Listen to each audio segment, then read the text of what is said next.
Mamy gościa dzisiaj. Leśny dziadek zwany Szują z lasu, czyli handlarz ze złomem, handlarz śmiercią i za chwileczkę leśny przekaże mi to, co trzyma w ręku.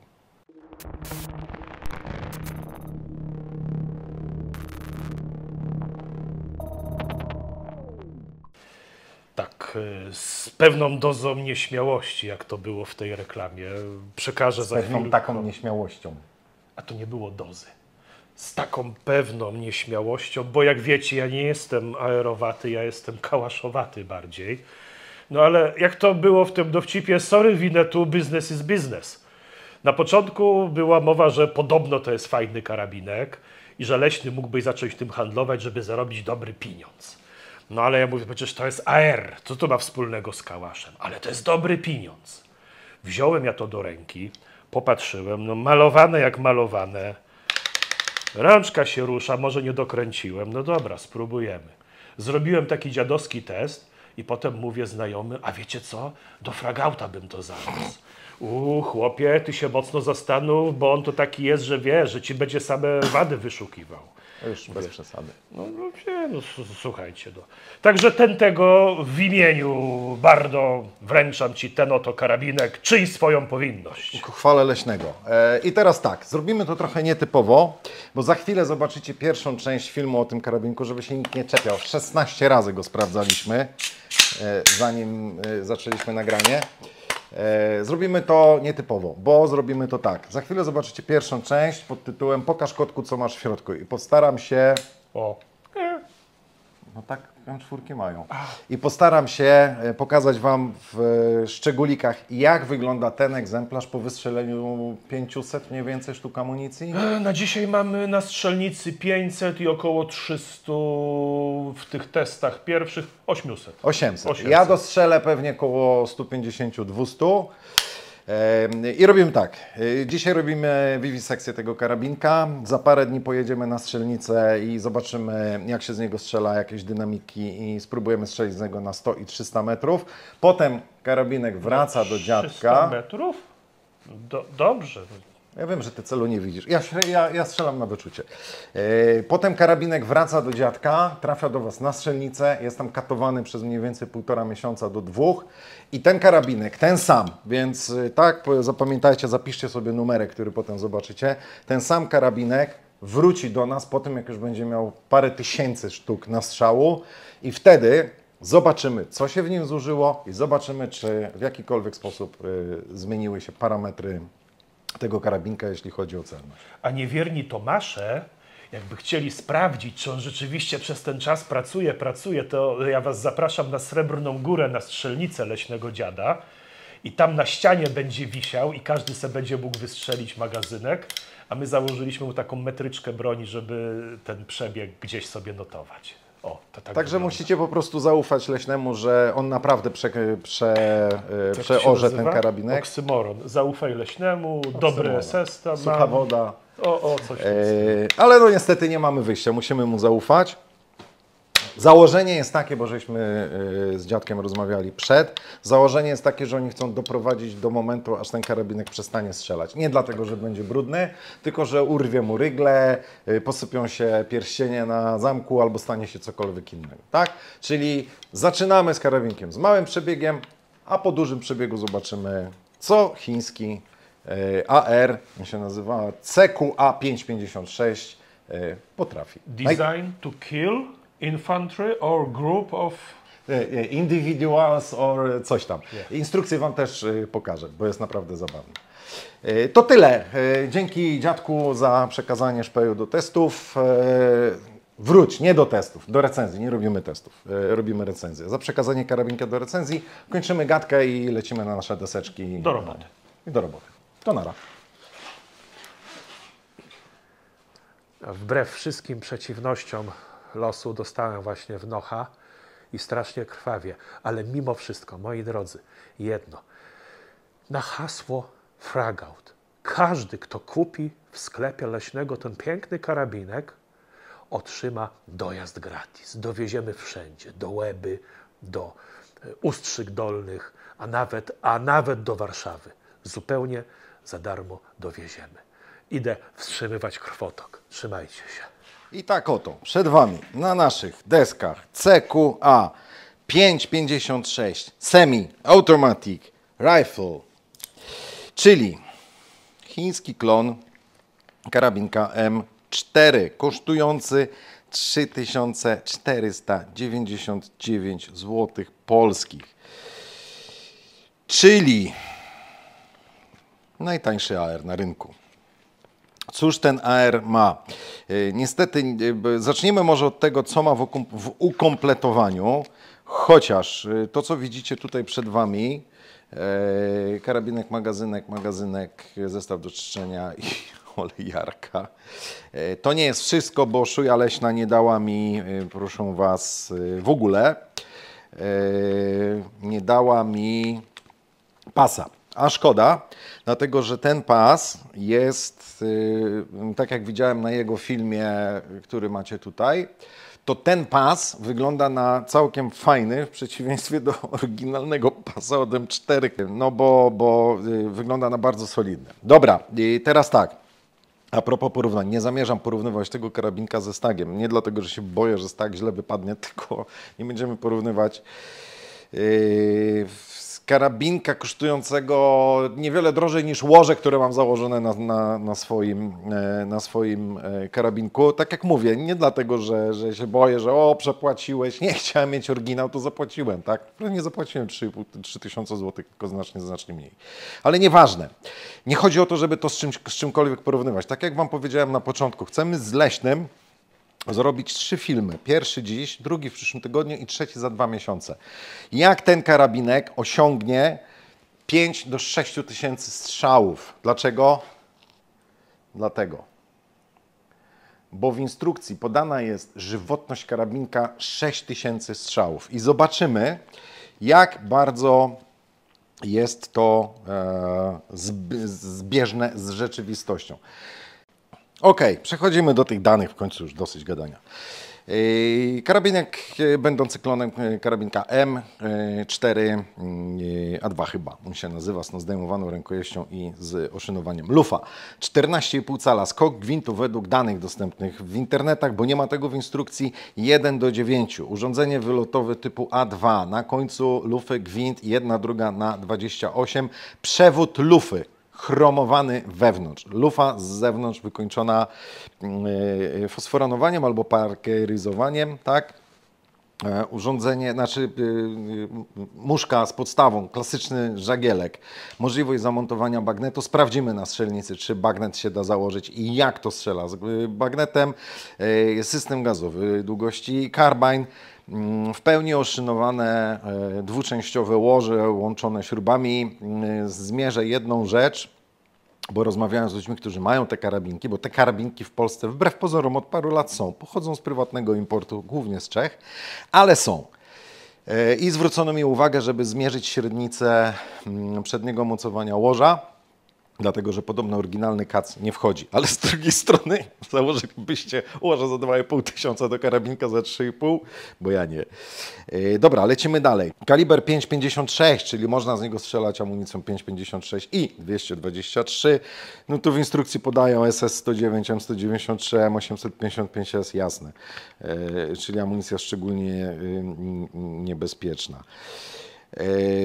Efektywny zasięg ponoć 460 metrów, szybkostrzelność 15 do 20 strzałów w ogniu pojedynczym, tak jak ma. Masa samego karabinka 3,3 kg, długość w tej konfiguracji 787 mm. Gdybym wysunął kolbę na maksa, to miałby 883 mm. No i to tyle podstawowych danych. Jak już mówiliśmy o tym wyposażeniu, to mamy tutaj odłączalną rękojeść z przeziernikiem typu A2. Jest z nią pewien problem, ale zaraz Wam o tym opowiem. Chwyt A2, wojskowy kabłąk typu blacha, wojskowe urządzenie spustowe, milspekowe typowo, dwustronny bezpiecznik, kolbę typu M4. To Wam wszystko pokażę dokładniej.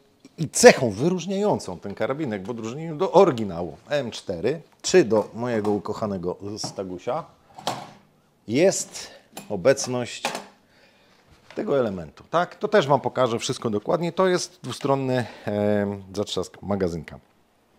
Same magazynki, które przychodzą w komplecie, słuchajcie, są super. Są super, bo to są praktycznie identyczne jak wojskowe magazynki. Fajne, matowa, taka bardzo ciemna szarość, aluminiaki z chyba nawet aluminiowym donośnikiem. Bardzo fajne magazynki. W komplecie są dwa.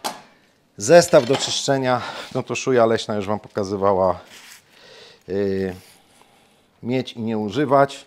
Stalowy wycior z uchwytem typu śrubokręt. Nylonowa szczotka do komory i nylonowa szczotka do lufy. Wszystko zapakowane w gustowny pokrowiec z ceraty z uchwytem na pas. Do szuflady i mieć, tak? To olejarka. Zaleciało komuną, tylko że w wydaniu plastikowym. Też mieć, nie używać. Karabinek, to co widzieliście na filmie Leśnego, przychodzi zapakowany w tą foliową torbę. Ocieka wręcz olejem. Co za chwilę Wam pokażę, jak będę ten karabinek rozkładał, więc umówmy się, że ja ten karabinek rozłożę, potem go spsikam jakimś gang cleanerem albo czymś takim, żeby wypłukać z niego ten cały olej. Wytrę go do sucha na oliwie, tam gdzie ma być naoliwiony i pokażę Wam wtedy, jak on jest zbudowany, zwłaszcza, że on jest jednak już troszeczkę w środku zabrudzony. Ok, no to uprzątnę trochę deski i rozkładamy. A rozkładanie karabinka tradycyjnie, tak? Aha, zapomniałem Wam powiedzieć o jeszcze jednej bardzo ważnej rzeczy. A dobra, sprawdzimy go sobie, to oczywiście rozładowany. Jeśli chodzi o luz pomiędzy komorami, to on jest naprawdę minimalny. Można powiedzieć, że jak na standardy aerowe luz między komorami zasadniczo nie występuje. Jeśli chodzi o spasowanie łoża, jest jakiś, czuć, że ono minimalnie, bardzo minimalnie, tam o kawałek z pół milimetra mniej więcej się przesuwa, tak? Jest troszeczkę luzu w porównaniu z oryginalnym łożem Kaca. To jest, ale to musisz naprawdę złapać i pokiwać tym, żeby ten luz wyczuć, bo tak, to w niczym nie będzie przeszkadzać. Jakbyście ten chwyt mieli, to absolutnie nie. Natomiast luz między komorami, chapeau bas, naprawdę chapeau bas do spasowania komór. Luz na kolbie, no trochę jest, tak? Troszeczkę jest. U mnie chyba jest trochę, znaczy u mnie. W droższych konstrukcjach ten luz jest troszeczkę mniejszy. No jest, to może być niefajne, ale no tu radą będzie wymiana kolby na jakąś z dodatkową blokadą. Sprawdzałem kolbę, można ją zamienić z moim stagiem, więc to jest Inspec, a nie Commercial. Dobra, sprawdzony. I teraz zobaczcie, pomimo bardzo ciasnego spasowania komór, patrzcie, pyk i wyciągam. W przednim pinie będzie trochę gorzej, będę musiał się posłużyć narzędziem i zrobię to poza kadrem. Zobaczcie na to. Kurna, przecież z niego się leje po prostu. No. Szuja Leśnego w ogóle nie wyczyściła. Jezu, ja już się upierdzieliłem jak mały Kazio. Dobra, tak jak mówiłem, ja ten karabinek za chwileczkę odtłuszczę, bo to nie może tak być niestety. Jezu, jaki on jest usyfiony. Tak, dobra. Rozłożone, dajcie mi chwilę. Wybiję ten pin. Odtłuszczę ten karabinek, żeby się z niego nie lało. Aha, jeszcze, dobra, to bo z buffera też się leje, żeby było zabawnie. Więc jak kupicie ten karabinek, to uważajcie na spodnie, bo się uwalicie po prostu w moment. Nawet nie zauważycie kiedy. Robię z nim porządek i za chwileczkę wracamy. Zanim jeszcze przejdziemy do omówienia tego, co tu przed Wami leży, obiecana instrukcja. Wydana nawet całkiem fajnie, co jest w niej bardzo sympatyczne. Tu słuchajcie, tu na końcu co jest w wyposażeniu, tak? I proszę bardzo, diagram ze wszystkimi częściami, z opisem. Fajne, rzadko się to spotyka w ogóle w instrukcjach. Jak to wygląda, sposób przystrzelania, czy tam jak jest wyzerowany na 300 metrów, to są sposoby przystrzelania, tak, i jaki jest opad pocisku i tak dalej, i tak dalej. Opis sprawdzenia mechanizmu spustowego. Jedziemy trochę od tyłu, bez sensu zupełnie. Karabin z pasem, ukompletowanie, opis poszczególnych części. Te zdjęcia są ciemne, są za ciemne, guzik na nich widać, ale generalnie no, jest to w miarę czytelne, tak? Oczywiście tu jest wersja z plastikowym łożem. My mówimy o wersji z łożem oszynowanym, więc trochę innej. Generalnie daje radę ta instrukcja. No. Nie jest najgorsza, natomiast jest bardzo zabawne. Karabin automatyczny CQA 556 jest samopowtarzalną lub samoczynną bronią dla piechoty do zabijania przeciwników lub grup przeciwników. Karabin charakteryzuje się niewielką masą, dużą celnością, wysoką szybkostrzelnością, łatwością operowania, czyli dobrym manualem, tak, ergonomiczny jest. More cartridge carrying, czyli żołnierz może zabrać więcej amunicji.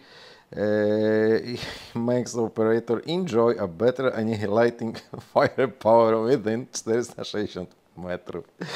Czyli sprawia frajdę operatorowi z lepszej siły niszczącej do 460 metrów. Tak, państwo środka.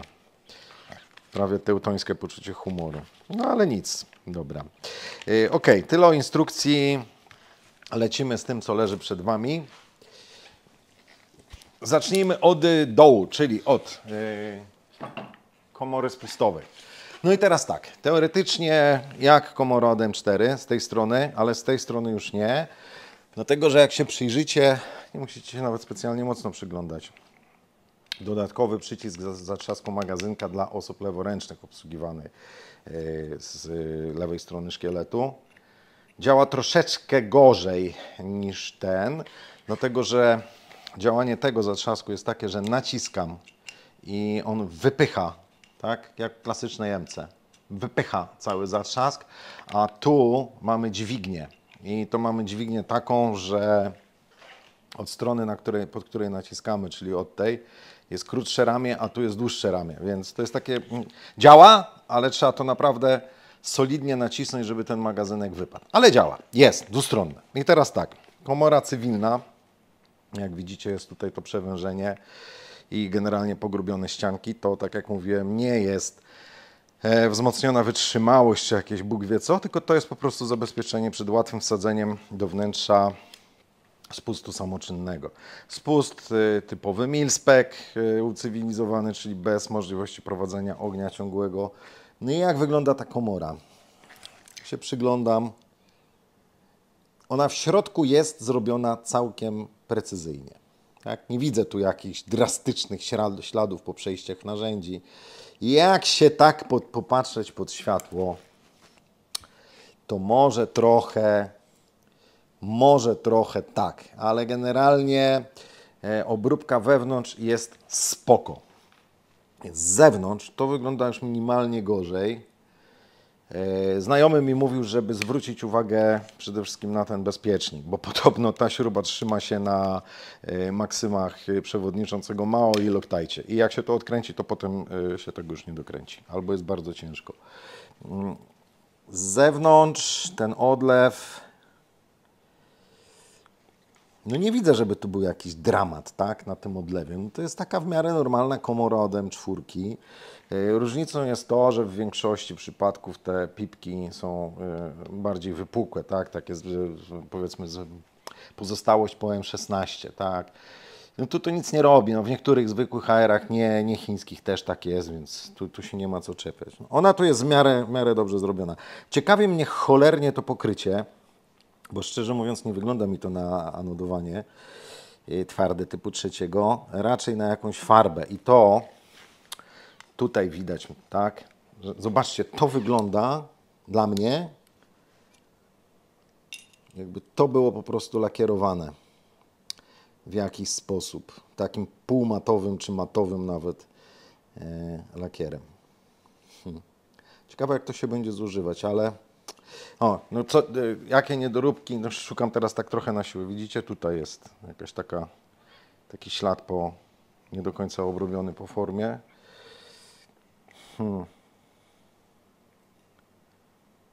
Moim zdaniem to jest lakier, no. Moim zdaniem to jest lakier. Chwyta 2, zwykły chwyta 2. Kabłąk, no zwykła wojskowa blacha, tak. Spustu już mówiłem. Kolba, no jak od M4, tylko gorzej wykonana, tak. I to widać w oryginalnej M4. Tutaj ten rejon wygląda trochę inaczej. Jest troszeczkę chyba inna faktura, jak dobrze pamiętam. Nie ma takich ordynarnych śladów po wypychaczach. Nie ma takiego wyraźnego podziału kolby. Tu jest troszeczkę inaczej rozwiązana w tym rejonie, tak bardziej profesjonalnie, nazwijmy to umownie, chociaż to nie jest dobre słowo, ale to jest tylko kolba, tak? Z tego się nie strzela.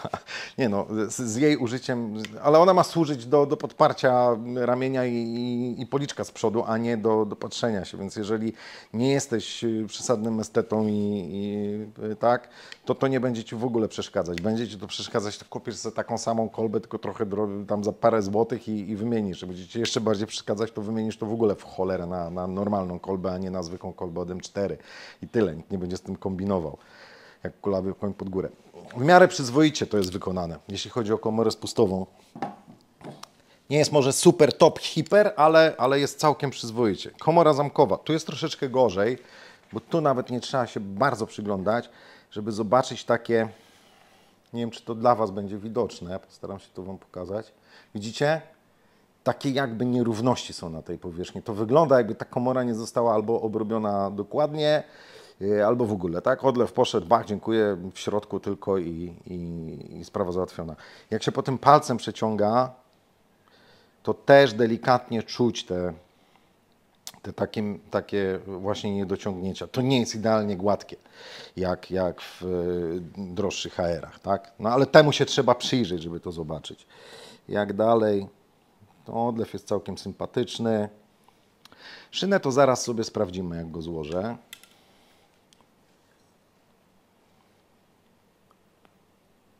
No tu też widzicie, tak? Zobaczcie. Takie małe jakby mikrowrzery. To są niedokładności formy po prostu. Myślę o tym tutaj, tu w tym rejonie. O, widzicie? Są takie pipki małe.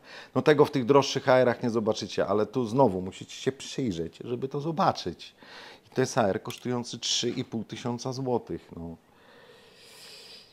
Jak patrzę tu, coraz bardziej się przekonuję, że to jednak jest malowane. Ale mogę się mylić. No, nie znalazłem nigdzie informacji, jak to jest wykończone. Co mamy dalej? W środku. Patrzymy sobie. Ona jest strasznie matowa w środku. Jest taka chropowata. Będzie problem z czyszczeniem tego. Znaczy problem. Będzie to trudniej oczyścić niż komory gładkie, bo tu będzie ten syf trochę osiadł, no i będzie wymagało to po prostu większej uwagi, no, dotarcia tam jakąś szczotą czy czymś i tyle.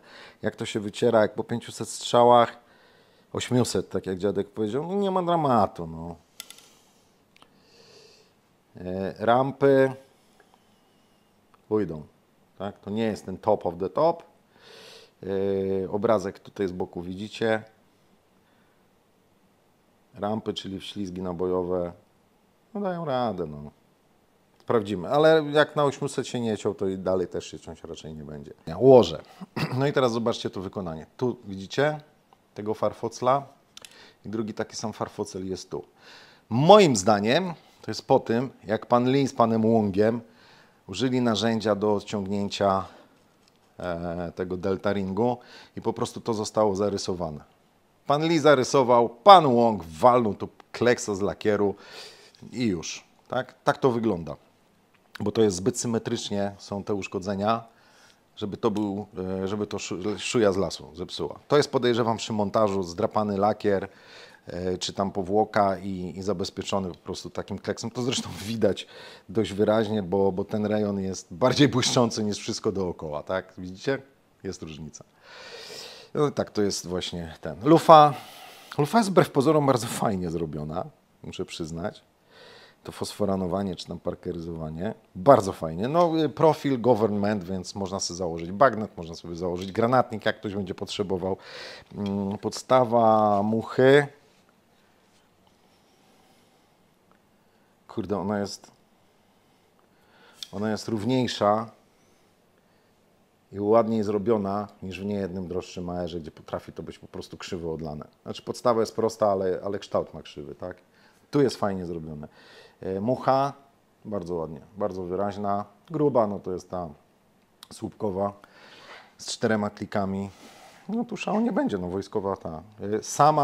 Sama podstawa muszki bardzo ładnie odlana. Naprawdę super. Ucho do pasa, jedyna różnica z tymi lepszymi, że nie jest pokryte gumą, bo w oryginale było pokrywane gumą. Gwizdek A2, no gwizdek A2, no po prostu, tak. Nie ma tej podkładki, tego crash washera, tylko jest taka sprężynująca, ale to można sobie wymienić, to nie jest żaden problem. Łoże, no jest łoże RIS, tak? Tak jak powiedziałem, ono ma tu bardzo, bardzo minimalny luzik, bardzo minimalny, prawie niewyczuwalny. To trzeba już naprawdę chcieć go wyczuć, żeby go wyczuć. Więc jest spoko, jest po prostu spoko. Do tego, co będziecie na nim wieszać, w zupełności wystarczy. Jest przyzwoite łoże, dosyć grube, zobaczcie na te ścianki, więc ono powinno być wytrzymałe, tak? Jakbym chciał, to nie mogę się do tego przyczepić za bardzo, szczerze, serio. Nie jest to, widać, że to jest taniej wykonane niż te drogie karabinki, ale na Boga, on jest 2 razy tańszy. Nie, od Staga jest tańszy o ile? O prawie 3 koła, a od niejednego karabinka jest tańszy dwukrotnie. O czym my rozmawiamy w ogóle? Suwadło. No tu jest gorzej, bo tu już nie trzeba się przyglądać, żeby zobaczyć, widzicie, jakieś ślady po obróbce. To nie zostało dopieszczone, a już w środku te ślady po tym toczeniu czy wierceniu, tak, widzicie, na tych półokrągłych powierzchniach. No ale teraz pytanie, czy coś to w środku coś zrobi? Nie. Czy coś zrobi to? Estetycznie wygląda to słabo. No i co, do spółki z tym pokryciem, tym fosforanowaniem czy parkeryzowaniem, no to może ułatwić brudzenie i utrudnić czyszczenie, tak? I tylko tyle. I wygląda słabo. No jak jesteś estetą, to będzie bolało. I to widać, że to będzie bolało. Te powierzchnie, po których się ślizga,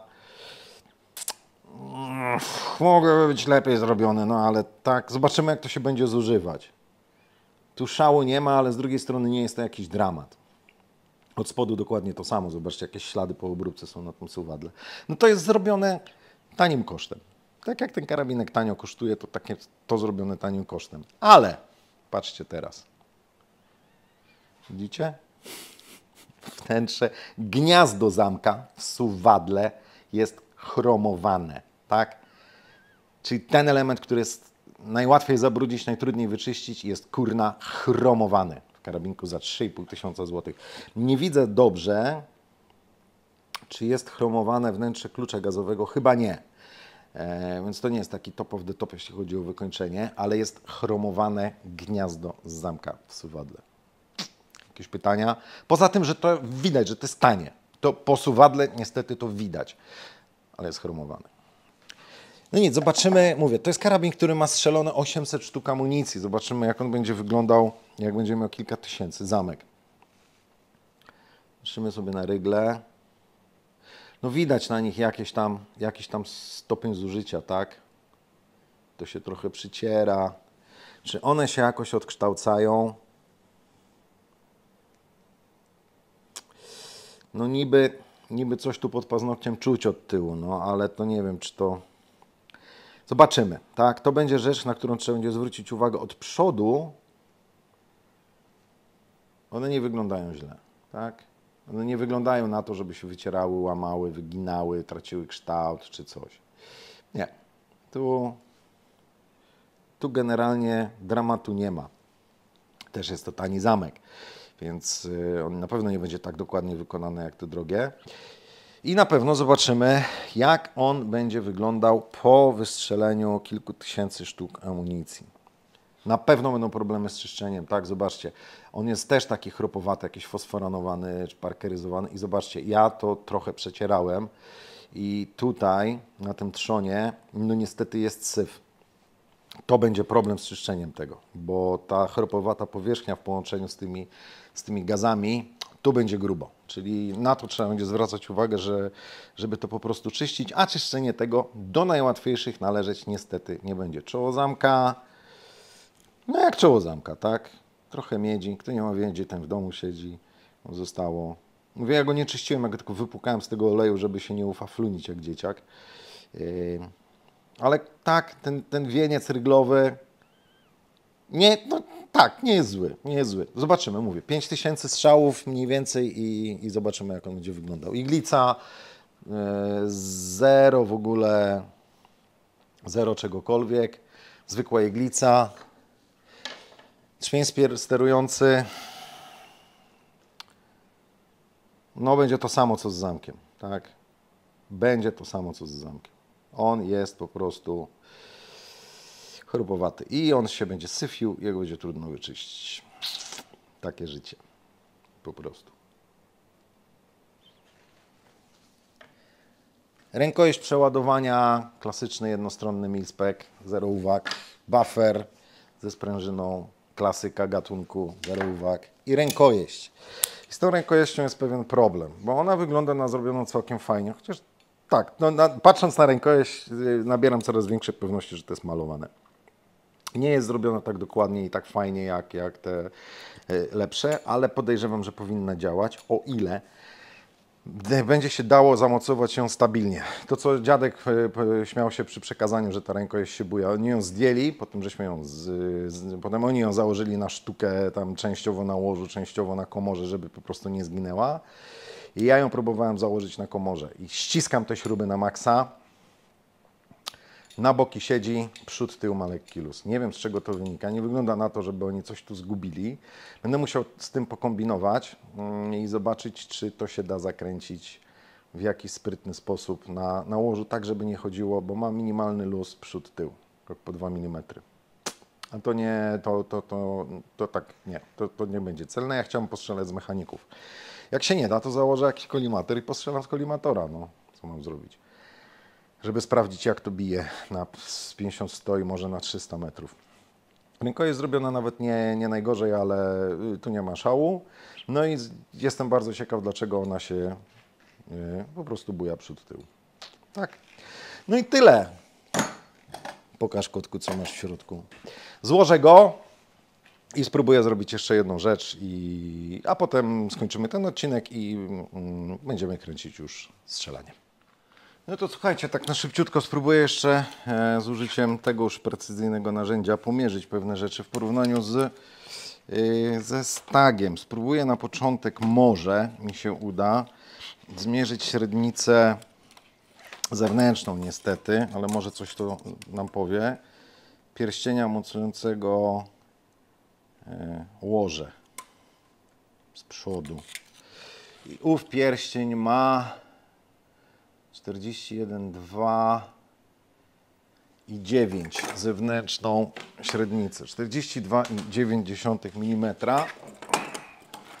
W przypadku Hinola, nie wiem, czy to mi się w ogóle uda, pozwólcie, że zniknę na chwilę, mniej więcej milimetr mniej, więc faktycznie potwierdza się to, co mówił mój znajomy, że problematyczne może być wymienienie tego łoża na coś innego, dlatego że średnica tego pierścienia mocującego z przodu wydaje się być mniejsza, na tyle, na ile udało mi się to zmierzyć. I sprawdźmy jeszcze jedną rzecz, jako odnośnik, przyjmując oryginalne łoże Knightsa i spróbujemy zmierzyć tak. Spróbujemy sobie zmierzyć szerokość belki w systemie Miles TD1913 zwanym RIS. I ta szerokość w przypadku oryginalnego łoża Katz wynosi 4,7 mm wynosi dla łoża Katz. Ile to wynosi w przypadku tegoż karabinka?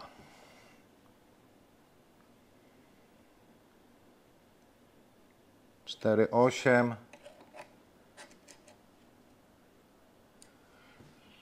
i tu 4,75. Jeszcze raz zmierzymy. 4,8. Tak?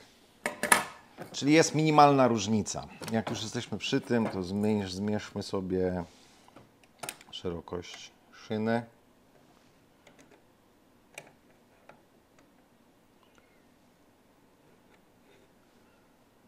Dwadzieścia jeden i 6.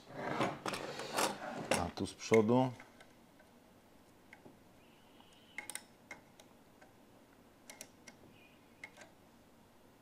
Dwadzieścia jeden i 5. A w przypadku kaca mamy 21,25. Czyli jest 0,4 mm różnicy. I coś jeszcze chciałem zmierzyć. Aha, chciałem jeszcze zmierzyć odstęp między mostkami. I dla łoża kac wynosi on 44 i 7.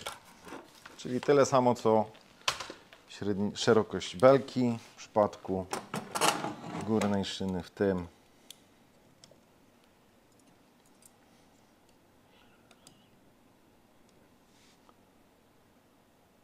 U, 50. 5 mm. Tak? Jeszcze raz. No, 4,95. 4,95 do 5. A w przypadku łoża 4,85. Czyli nieco więcej niż w przypadku staga. Ale te wymiary moim zdaniem nie... tak, wszystkie te systemy zaciskowe, takie czy inne, powinny pozwolić zniwelować te naprawdę bardzo, bardzo małe różnice. Co tym bardziej dziwnym dla mnie czyni to, że rękojeść tego karabinka buja się przód i tył, ale z tym już będę walczył. Z tym już będę walczył poza kadrem, tak? Tyle na dzisiaj. Na koniec chciałem bardzo serdecznie podziękować wszystkim patronom, którzy nas wspierają. Wasze wsparcie, niezależnie od wielkości tego wsparcia, jest dla nas bardzo istotne. Powiem Wam szczerze, że z tym wsparciem, które już mamy, praca nad filmami dla Was jest dużo bardziej komfortowa, więc wszystkim z Was serdecznie za to dziękuję. Wszystkich chętnych proszę o wspieranie nas na Patronite. Wszystkich proszę o lajki, suby, komenty, dzwoneczki. I to tyle. Widzimy się już niedługo z Chińczykiem na strzelnicy.